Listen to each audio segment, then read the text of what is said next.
about the topic. Sifilis adalah penyakit kelamin yang bersifat kronis dan menahan walaupun frekuensinya.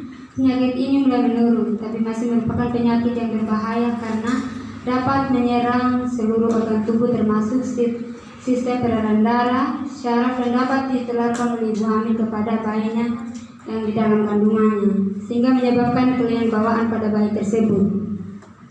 Penyakit sifilis merupakan salah satu penyakit menular seksual atau PMS. Lesi sifilis bisa terlihat jelas ataupun tidak terlihat dengan jelas. Penampakan lesi bisa dipastikan hampir seluruhnya terjadi karena hubungan seksual.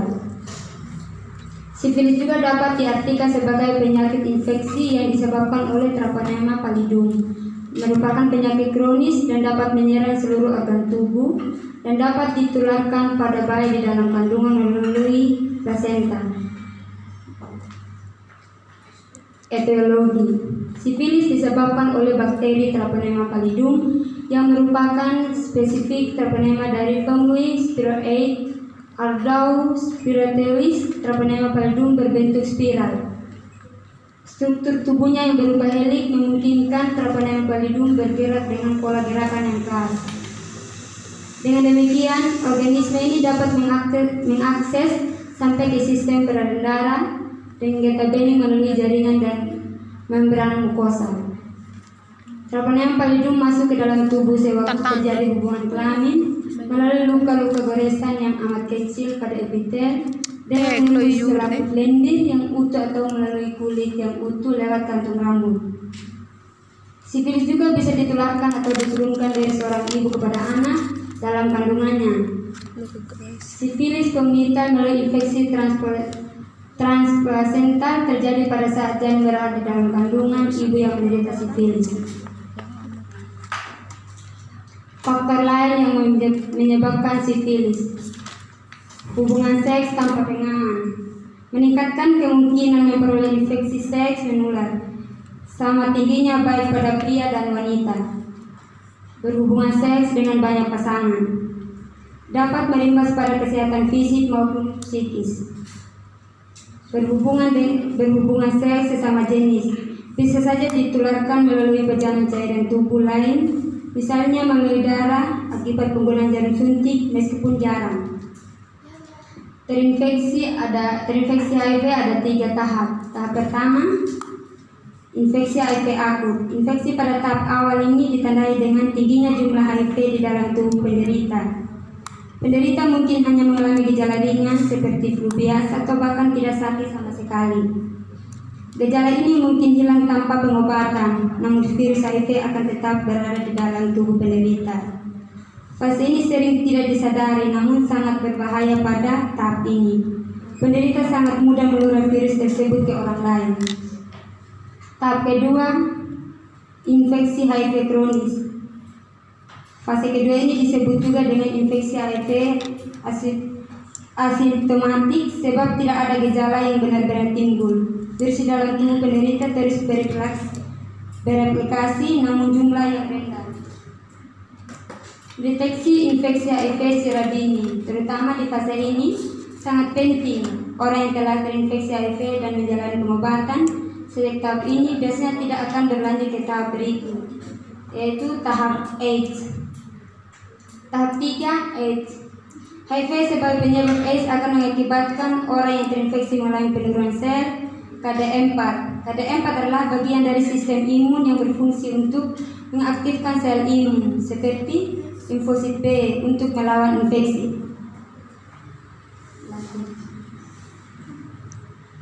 Tanda dan gejala. Gejala biasanya mulai timbul dalam waktu 1 sampai 13 minggu setelah terinfeksi.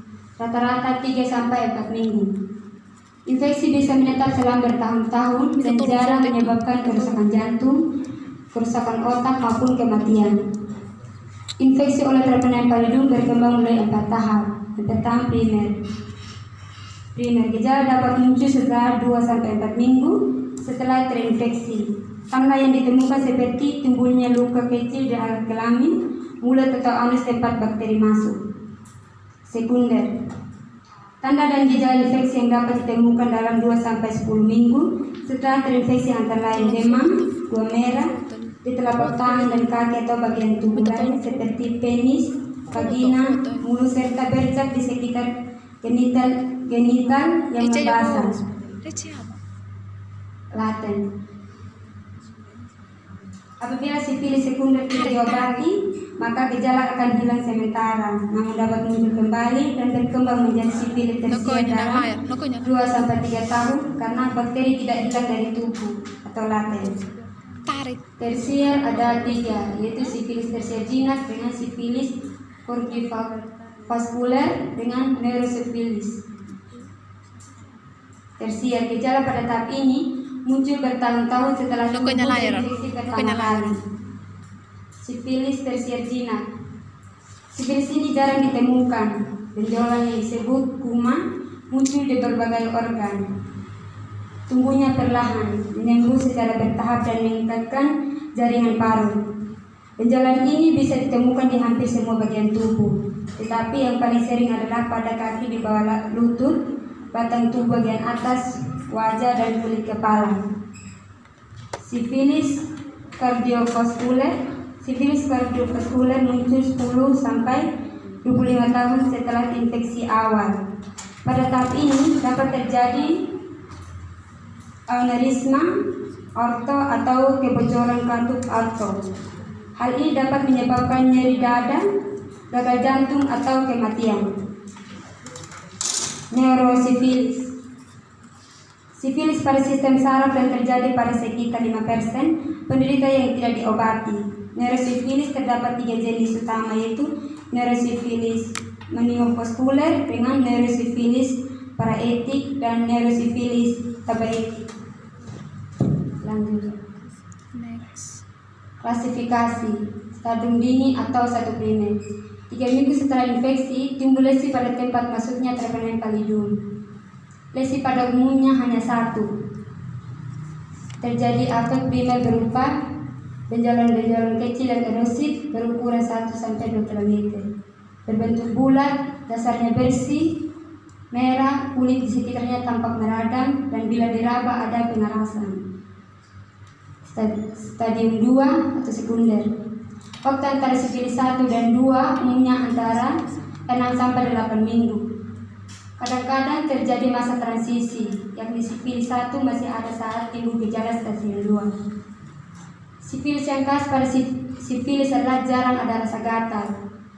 Gejala konstitusi seperti nyeri kepala, demam, anoreksia, nyeri pada tulang, dan leher biasanya mendahului, kadang-kadang bersamaan dengan kelainan pada kulit.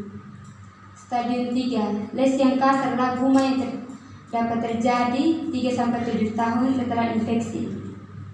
Guma umumnya 1, dapat multiple, ukuran miliar sampai berdiameter beberapa sentimeter. Lanjut. Pencegahan. Upaya pencegahan: gunakan kondom saat berhubungan seks. Menghindari alkohol dan obat-obatan terlarang. Tidak bergonta-ganti pasangan seksual.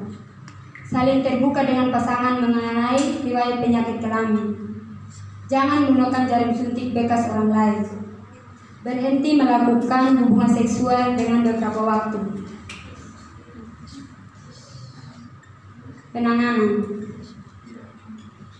Penanganan ada 2, yang pertama farmakologis dan non-farmakologis.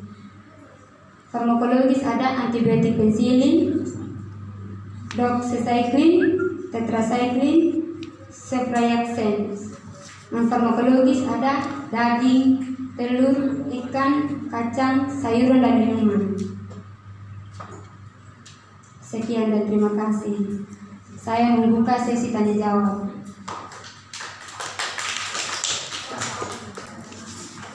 Dari teman-teman apakah yang mau bertanya?